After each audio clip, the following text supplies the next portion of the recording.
a business loan. We will use the money to buy better kitchen tools, fix our outdoor seating, and start a loyalty program for our customers. Now let's talk about the life risk. You can trust us. We are student entrepreneurs who value honesty. We have clear plans and keep careful records of our money. We are disciplined and dedicated to paying our debts on time.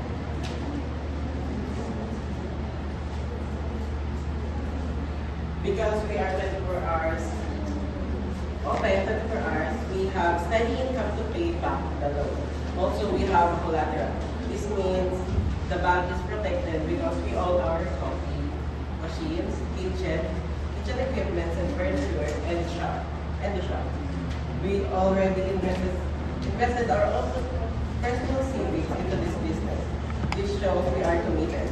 Our daily sales are stable, and we are using our own money to help the business grow alongside this loan. As for the conditions, Tagaytay is a very popular place, especially for tourists. And since our cafe is located in this area, this is a great condition since people want local and sustainable food. This means our business is perfectly fit and suitable to grow. As for the conclusion, our business has great location, good plan, responsible team, and we are ready to further expand our company. Thank you. Okay, so, wait lang po yan. Okay, ano ulit? Nakautang na ba kayo dati? Yes po. Paano yung utang? It was a bank loan po when we were starting our business. And habang nagsisarap po kami ng business namin, we use our personal savings to pay for the Wait, hindi. Yung utang lang na. So, bank loan, magkano matagal yung binayaran? Ano po, since yung place naman po is from our personal savings, ang inutang po namin is 500K to build the place and buy the equipment. Pinayaran po namin siya around for 5 years. Or 5? Kasi po starting pa lang po kami and hindi pa po 5 years. So, ibig sabihin, more than 5 years na kayong nag-ooperate. Yes po. Kasi 5 years nyo na, utang yun. So, magkano utang nyo sa akin? 300, we want to make a loan po na 300. 300,000. Bakit? Alam ko ba okay naman yung business? Ano po, we want po kasi to further expand. Paano expand? Yung place po, we want po ng Alalakan yung mismo yung place. Hindi kayo mag-branch out.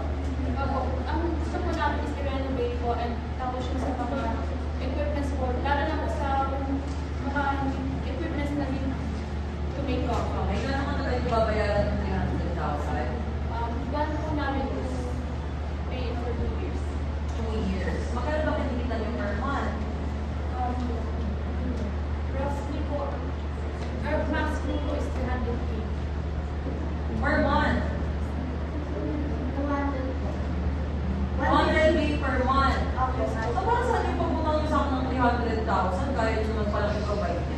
Kasi since matagal na po yung business namin, medyo lumalaki na din po yung expenses na kailangan namin. Sabi nyo, kita nyo yung 200,000. There are a lot of ano po kasi factors like sa utilities. Wait, ano yung 200,000? Sales or income? Sales. So, magkano income yung per month? Siguro po kung ibabawas po namin yung binabayaran namin, siguro po around 100. Or 100,000 per month. 80 to 100 po. Kung yung kapit. So, paano nyo i-sustain yung next month na operations nyo kung nagbabayad kayo ng utang?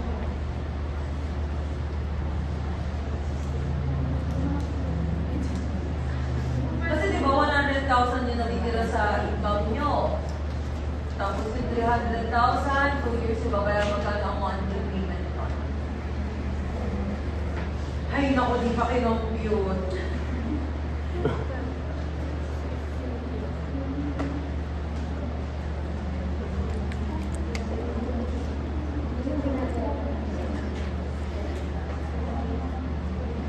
mababayaran nyo ba? Dati 15,000 per month mababayaran nyo ba habang sustain yung business nyo? Yes po. Yes po, Okay, so anong collateral nyo? Again? yung lupa po. Ha? Yung lupa po. Yung lupa nyo. Lupa nyo yun? Okay, so may mga existing ba kayong utang? As of now po, wala. Wow! Talaga? Lahat ng assets nyo ay pag-aari nyo? Never kayong umutang? I mean, wala kayong outstanding na utang? Yes po, that's why yung magiging collateral. Kung ganon, sa tingin nyo ba sustainable yun for the business since lahat ng pag-aari ng business is galing mismo sa bulsa ng mga owners?